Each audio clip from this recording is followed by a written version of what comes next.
ในระยะ6เดือนต้นปี2026สวยสาอากรประจำแขวงแก่นประสากสามารถจัดเก็บรายรับเข้างบประมาณได้ทั้งหมด950.21ตื้อกีบเท่ากับ65.41ส่วนหอยของแผนการปีและเพิ่มขึ้น19.97ส่วนหอยหรือประมาณ165.58ตื้อกีบเมื่อเทียบใส่ระยะเดียวกันของปี2025ผลงานดังกล่าวสะท้อนให้เห็นประสิทธิภาพในการบริหารและจัดเก็บรายรับของแขนงสวยสาอากรแขวง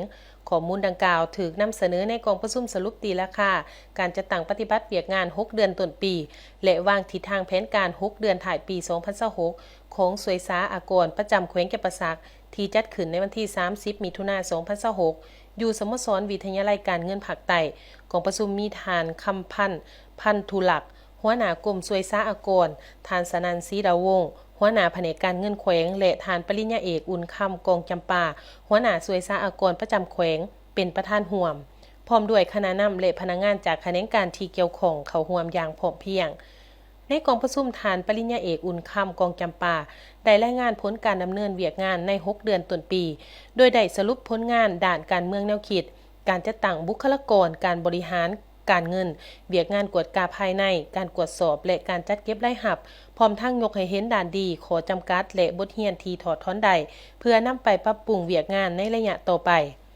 สำหรับแผนการ6เดือนถ่ายปี2026สวยสาอากรแขวงตั้งเป้าหมายจัดเก็บรายรับ450ตื้อกีบในนั้นอากรมูลค่าเพิ่ม250ตื้อกีบและอากรส้มใส่200ตื้อกีบคาดคะเนว่าในถ่ายปี2026จะสามารถเก็บรายรับได้ประมาณ1,054.32 ตื้อกีบโดยอากรมูลค่าเพิ่มขาดว่าจะเก็บรายรับได้491.85 ตื้อกีบและอากรส้มใส่562.48 ตื้อกีบนอกจากการสรุปเวียกงานแล้วกองประชุมยังได้ผ่านบทรายงานเวียกงานป้อนข้อมูลตอนดินการปักหมุดตอนดินและเวียกงานกวดกาไล่เลี่ยงอากรบรรดาผู้เข้าร่วมก็ได้เสนอคำเห็นอย่างกงไปกงมาเพื่อสอกหาแนวทางเพิ่มประสิทธิภาพในการจัดเก็บรายรับเข้างบประมาณ